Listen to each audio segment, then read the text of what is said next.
everyone, and welcome to another video. Today I am here to share something very important with you. It finally happened after hearing so much and putting it off for so long.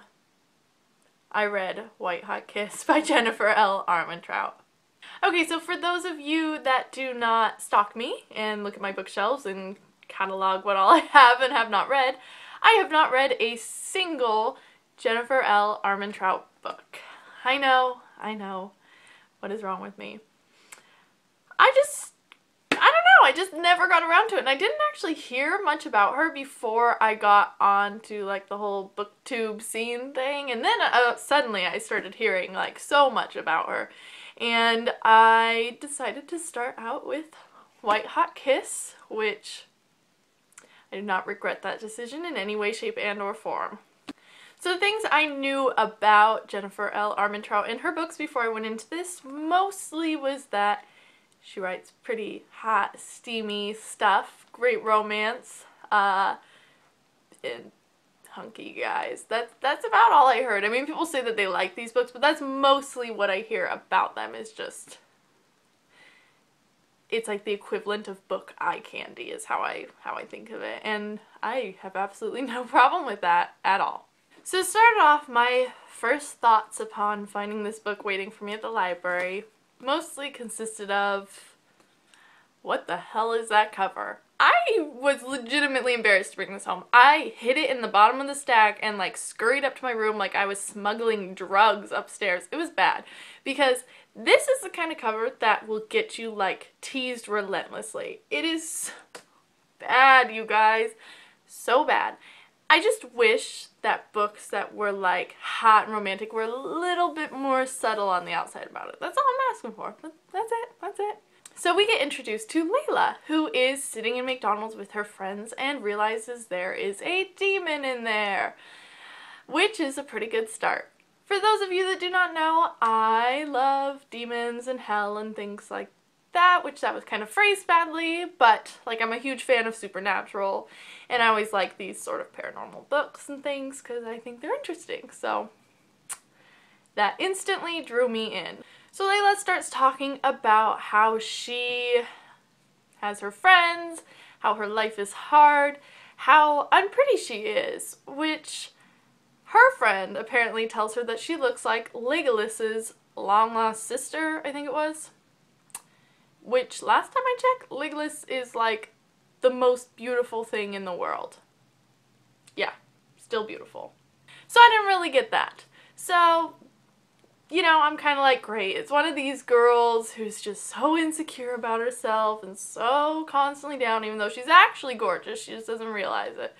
So she follows this demon, and she gets cornered in an alley, and it's actually not a little demon that she's going after, it's a big, bad, evil spawn of hell to get her, apparently, which is strange, because this demon is acting like it specifically is after her, which it shouldn't be, because she's just innocent little girl who we find out is actually half demon herself and half warden. What is a warden, you may ask? Gargoyle. Yeah, gargoyle. Which I personally have never read about. I don't even know if there are any other books about gargoyles, but there you go. Gargoyle. Anyway, back to the story. So she's cornered in the alleyway, frightened, not sure what to do because her magical abilities pretty much amount to her being able to touch demons and tag them, so the wardens can find them and destroy them later. So she's not exactly Kung Fu Ninja master with demonic powers of hell to call forth and save her. But then, out of the darkness of the alley spawns a really, really hot dude. Yes. I'm talking hot dude. Like the bad boy sort of dude, you know, with like the tattoos, the one that everybody is slightly attracted to in some way, whether you want to or not. You know what kind of guy I'm talking about. Anyways, so he pops out in all of his manly glory and saves her. However, he's a demon, of course, so she immediately does not trust him. She runs back home, and she lives with the Warden, so the Gargoyle Boys. She is madly in love with this boy who has, for all purposes, just been like an older brother to her. His name is Zane. So at this point, we get the entrance of the second hot boy, who is blonde, you know, like boy next door, big brother, still smoldering hot. Yeah, that sort of boy. So she is madly in love with him, and he unfortunately seems to look at her only as a younger sister, which stinks, but it doesn't matter because she can't kiss him anyway. That's right. Layla apparently has a lovely little power where she kisses anybody with a soul. She'll suck it right out of them, so they can never have a relationship no matter what, at least not one that involves kissing. So we have our book. In case you guys could not tell, this book obviously has a love triangle, which I hate love triangles. I hate them with a passion. However, I have to admit, in this book, as far as love triangles go, it was pretty good. Mostly because Roth, the demon boy Roth, was the main source of her affection in this book, which I was very happy about. And this love triangle was pretty understandable because I get it. She is basically alienated by the Wardens because she's half demon, and she obviously can't go to demons because she's good. So she is lonely. So it's only natural that she attaches onto the big brother, the hunky hot big brother in her life, and, you know, wants to be with him. That is totally understandable. It is also understandable that the second a new guy comes into her life and starts paying attention to her and telling her that she is special and she can embrace this side of her that everybody else in her life has basically tried to ignore as there, it is also very understandable that she becomes interested in him. Probably helps that he's like the sexiest thing probably to ever walk into her life, so, you know, that's okay. I would go for it. I mean, I don't know about you guys, but I'd be all over him in a hot second, so I am not judging in this situation. I also liked that this book didn't really have like a love at first sight sort of thing. She's in love with the boy that she's been with forever, so that's okay. And then the thing with Roth isn't like love, it's more lusty attraction at first sight, and even then they're not like banging against a wall like 5 seconds into the book or anything. But what she feels towards him instantly is just hot damn. So that's okay, and who can blame her, really?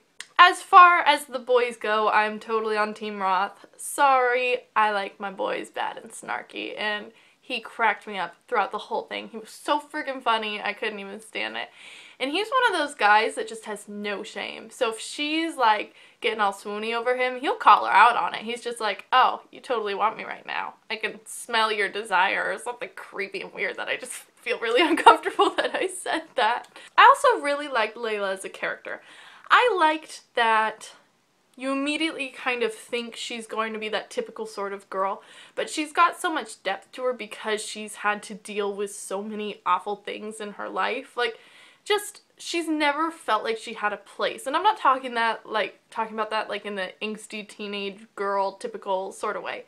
She literally has never really had a place. She's lived with these Wardens who, half of them want to kill her because of what she is, and the other half lie to her, and then the other half, that's 3 halves, that doesn't add up right, but whatever. They basically ignore her and or are scared of her. So she's never ever felt comfortable, and she constantly has to battle with an addiction problem, sort of. She knows that if she sucks somebody's soul, that's bad, but she still craves it. So if she ever encounters somebody with a really dark soul or a really pure soul, she really has to fight herself on it because she wants to suck it right out of them. So I like that she actually is a strong character because she has so many weaknesses and because she struggles with that so much and has struggled with it throughout her life. And I like kind of seeing her kind of stand up for herself and start doing things. It was nice. As far as the plot goes, it was kind of taking the back seat sometimes for the romance, but that's okay because I feel like everybody expected that. Like, I knew that going into this. And it's okay because the romance is really kind of what you're really interested in anyways, or maybe that's just me.